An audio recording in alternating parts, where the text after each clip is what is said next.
What exactly happens when you mash a JRPG with a dating sim? That's right, Persona 5. It's a distinguished game that has captured the hearts of millions over the globe. The game has sold over 4.6 million copies, earning its title as one of the best role-playing games of all time. Some of the reasons for this game's success are its stellar music, its incredible art, and I believe its memorable characters. In the first video of this series, we'll be diving into a deep character analysis of Ryuji Sakamoto and discussing just what about him makes him an amazing character. I have to start off by saying that I absolutely adore Ryuji. From his bad boy character design to his passionate and shameless capacity to be outspoken. Didn't you hear? He ain't feeling well. To his maybe somewhat cliche love of ramen. I found it all completely charming. Now, I'm not saying that Ryuji is at all perfect. His character comes with some unfortunate flaws that I'm going to discuss later in this video, and unfortunately those flaws really take away from the whole of Persona 5. Regardless of these flaws, Ryuji still makes a solid and compelling character. Let's get into the analysis. First we're going to talk about how Ryuji meets the MC. Here's the scene. Ren is chilling in the rain when he winds up to the Scarlet Letter of Shujin Academy and Kamiki. In a totally appropriate turn of events, she goes back to his place in the middle of the day instead of to school where he teaches, and some beefcake blonde boy is jealous that he doesn't get to ride with the beefcake teacher. What do you want? You planning on ratting me out to Kamoshida? This is the first time that Persona 5 does this, and it is freaking brilliant. So there is this idea in psychology that if somebody dislikes you and then they end up liking you, you end up liking them more. And Persona 5 uses this idea brilliantly. Ryuji isn't keeping it a secret at all that he just trusts Ren. That's when Ryuji learns that day is going to be Ren's first day at Shujin Academy, the same school that Ryuji goes to. And Ryuji's never seen him before, and that's when he learns that he's a transfer student, right? Ryuji starts lowering his walls and getting to know Ren a little bit, and starting to develop that personal relationship. Huh. A second year, huh? We're the same grade then. And that's even before they fall into the palace. This is such a good character building moment, and it's right at the beginning of the game. This is honestly not the hook of Persona 5, but it is a very good hook to get you to the hook. You don't know Ryuji's backstory at this point. He kind of feels like a bad boy at this point because he's sagging his pants and he has an awful posture, and his hair is dyed blonde, which I guess means that he's a bad boy. You get this bad boy vibe off of him, right? And he has suspenders that he's not using. Honestly, it's not a far cry to say that Ryuji doesn't have any friends at this point. He's an outcast, and he's lonely, and he's looking for a place to belong to. And that's when this transfer student walks up, in this moment of loneliness that Ryuji is feeling. Ryuji feels an instant kinship with him. Here's this other person who doesn't have any friends either, which honestly is one of the best aspects of Ryuji's character, and you keep seeing this throughout the rest of Persona 5, that protective instinct that Ryuji has, that willingness to sacrifice himself for anybody else, even people who don't like him, frankly. So what I'm saying is, even before wandering into Kamoshida's palace, there's this beautiful kinship between Ren and Ryuji, which honestly I admire. I think that Atlas captured this moment very well. I think this might be my second favorite character building moment in the game. If you want to know what my favorite character defining moment is, you're going to have to watch my Aunt Kamiki amazing video coming soon to a computer near you. So this part of the story is brilliant for Ryuji's character development. So let's look at a couple of the scenes that are just really defining for Ryuji as a character after this initial meeting scene. Now, the first scene we're going to look at is Ryuji's Persona awakening. I don't think any Persona analysis video could be complete without the Persona awakening sequence. No, that's what you are. All you think about is using people. You're the real scumbag, Kamoshida! What are you doing? Silence him! Stop looking down on me with that stupid smile on your face! You made me wait quite a while.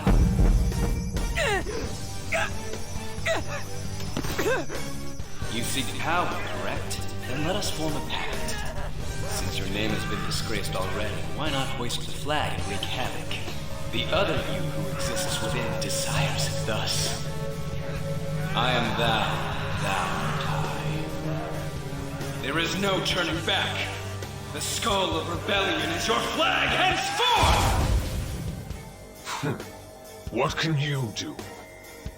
Cower in fear and watch!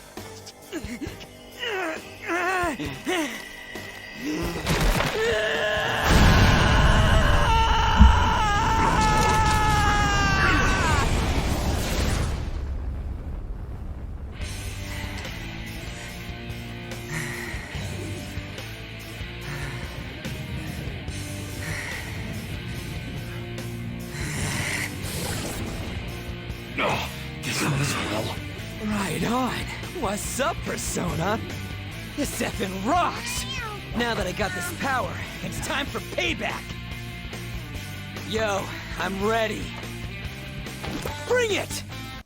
I love those awakening sequences so much. I am so hyped right now. Now, something that I find interesting about Ryuji's persona is that Captain Kidd is actually a historical figure instead of a mythological one. Because most, if not all, of the personas that we see are based on mythological figures instead of historical figures. And I think Captain Kidd works really well as Ryuji's persona. And here are the reasons why. So, the idea that, like, pirates are rebels is such a basic idea, but it can't help but resonate with how simple and basic Ryuji is. And hear me out, that's not a bad thing. Ryuji is simple and basic because you always know what he's thinking. He's very straightforward with his emotions. This just matches his character. It's just straightforward and simple. Oh, that persona dialogue is so good. Let's look at a couple of the lines that especially stood out to me. Then let us form a pact. Since your name has been disgraced already, why not hoist the flag and wreak havoc? Oh, that's amazing. Like, why not set sail and be the rebel that you feel that you are? And now the next one is, the skull of rebellion is your flag henceforth. Like, that is so good. The skull of rebellion. Ryuji's mask is that of a skull, right? And where else do you find a skull? On pirate flags. It contributes to the simple and basic idea that I mentioned before. Ryuji is simple and basic, and that works well for him. That's his character, that's his personality. Being a pirate is simple and basic. Now it's so good at setting the tone for what the Phantom Thieves are.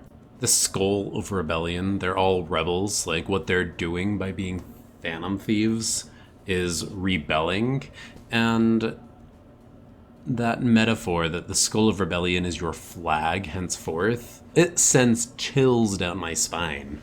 That their flag, their symbol of moving forward, their symbol that everyone sees, that they're showing off to the world, like the skull of rebellion, like this is what Ryuji is showing the world, and it's his mask too. Now, Ryuji's persona is Captain Kidd. To understand the analogies that you can make between Ryuji and Captain Kidd, you have to understand William Kidd's backstory. Okay? Captain Kidd is based on William Kidd, which was a Scottish pirate.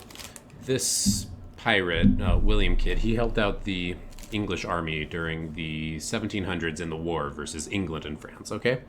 And because of his assistance that he gave England, the King of England gave William Kidd legal protections. He was fine to go off and do pirate things while he was also helping out the English army. At one point, one of the pirate ships that William Kidd was over ended up plundering a neutral ship rather than, an enemy ship. So, William Kidd had his legal protection status revoked by the King of England. Now, here are the comparisons that we have with Ryuji's story. They both had some sort of special type of recognition. Ryuji had the status as the track star of his school, okay? And William Kidd has had legal protection status from the King of England. So they both had some sort of special status within their kind of respective organizations. Now, within their respective organizations, William Kidd's organization being England and Ryuji's organization being Shujin Academy, they both had their special statuses that they had revoked, okay? Ryuji's role or place as the track star of his school was taken away. That was revoked. William Kidd's legal protection status that he had, status as being on England's side, that was revoked as well. So there are some analogies between both of their stories that can be made. So both of them had these statuses revoked, okay? So both Ryuji and Captain Kidd had their names tarnished through their respective organizations. Captain Kidd's being that of the country of England, and Ryuji's being Shujin Academy. For Ryuji, it came to the point where everybody viewed him as a delinquent, and he kind of hit rock bottom. And Captain Kidd became an enemy of England. Now, I'm going to make the argument that both of them kind of met their end similarly. For Captain Kidd, he met his end being a pirate. He was executed after doing pirate things, right? In a way, Ryuji also met his end being a pirate. Let me explain. So, Ryuji met his end being a Phantom Thief, and to be a Phantom Thief is to rebel. And Ryuji's innate view of what it means to be a rebel is that of a pirate. So, in a way, they both met their ends being a pirate. Now, I also have to say that I understand that Ryuji didn't actually die. It was a climactic scene that ultimately would have made Persona 5 a better story if Ryuji actually would have died, but logistically that would be kind of complicated to just have a character that you could have invested so much in just be gone. So it makes sense that they didn't kill Ryuji, but I think that the impact of the sacrifice is at least still somewhat there. There are a few other moments that are particularly noteworthy in the beginning of the game that I don't think are as noteworthy as Ryuji's Persona Awakening, because that's a huge moment. But there's still definitely worth mentioning, like Ren's Persona Awakening.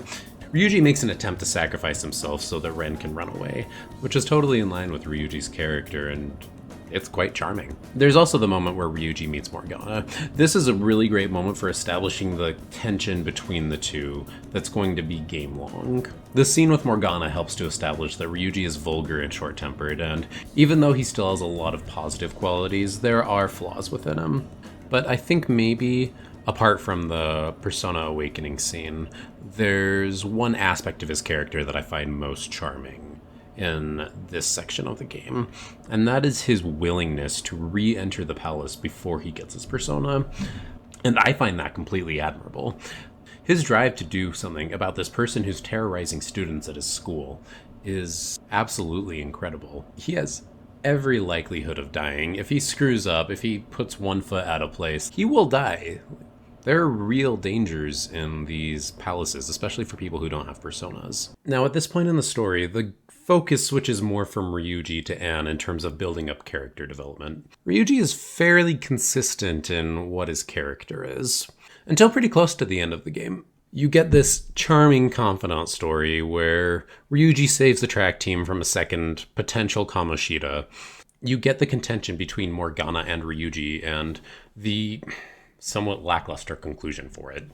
You also get the happy-go-lucky interactions with the rest of the Phantom Thieves. But I think the most charming glimpses into his character that you get to see until the end of the game are the charming moments revealing Ryuji's love for his mother. His relationship with his mom sits on a back burner. You never even meet his mom. But I find the small glimpses into Ryuji's great relationship with her quite charming. Now, I think it's time to talk about some less amazing moments that define Ryuji's character. And by less amazing, I mean completely unfortunate. So there are flaws that completely detract from his character. And these flaws are just Ryuji's objectification of women. And you can see these in the two easiest examples of this are when Ryuji objectifies Anne at the beach when she comes out in her swimsuit. And also in Futaba's palace, when Anne's shirt is drenched in sweat and he's just staring at her from the back seat. He's just depicted as a teenager doing stupid teenager things, right? Like calling the maid service, objectifying women. Hi, Turtle. Who's a good girl? You're a good girl. And while I really don't appreciate that this is a part of Ryuji's character, what I really do appreciate is that he's not successful in these attempts to gain women. And I don't think this is an intentional thing that the creators of the game did, but it does kind of send the message that treating women like objects or like a thing to be gained isn't successful, which is a message that I appreciate. And honestly, the clear intention is to make Ryuji the butt of a situational joke. Now I have to talk about the scene nearing the end of the game where Ryuji saves the Phantom Thieves. The one where he sprints, the one where, honestly, it's bringing the narrative for Ryuji full circle. This scene is huge. It provides a really powerful reference to the beginning of the game. You're the real scumbag, Kamoshida! It's bringing the narrative full circle. Let me explain why that is. At the beginning of the game, Ryuji can't run well. The reason for that is because Kamoshida broke his leg, right? Ryuji even has a limp. When Kamoshida breaks his leg, Ryuji loses his place to belong to. Emotionally and physically, Ryuji lost everything when Kamoshida broke his leg. Now, when Ryuji becomes a Phantom Thief, he regains that place to belong to. When Ryuji joined the Thieves, he starts exercising again. He goes to the gym with Ren in his confidant story, and he is able to run. Even at the end of the first palace, even though it kicks his ass, he sprints out with the rest of them. That's physical healing. When he joins the Thieves, his physical healing really starts to progress.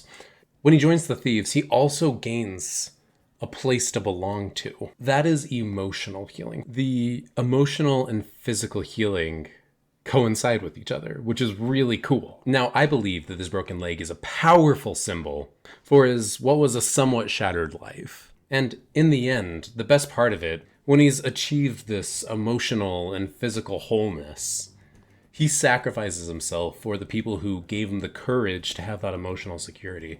That community that he joined up with, he sacrifices himself for the Phantom Thieves, which is really cool. And they're not just the people who gave him the courage to have emotional security, they're the people who gave him the courage to run again. Now, while the impact of this is unfortunately stymied by the fact that he survives, and then also the fact that his teammates beat him up for surviving, let's disregard the fact that the team did that. Like, this moment is huge for Ryuji's character development, and it creates a very nice symbolic end to his story, to his narrative. And after making this video, like, what I've really realized is that there was a lot of love put into the symbolism and the narrative behind Ryuji's story, and it's incredibly charming to me.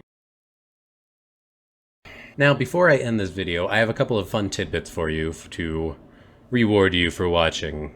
Ryuji was voiced by Max Mittelman, who voices Red 13 in the Final Fantasy VII Remake. A fascinating question. As well as Harry Osborn in the 2017 animated Spider-Man series. Okay, but hurry up. We don't want to be late for mechanical engineering. Now, thank you so much for watching. If you like this video, please consider liking and subscribing. I'll see you guys next time.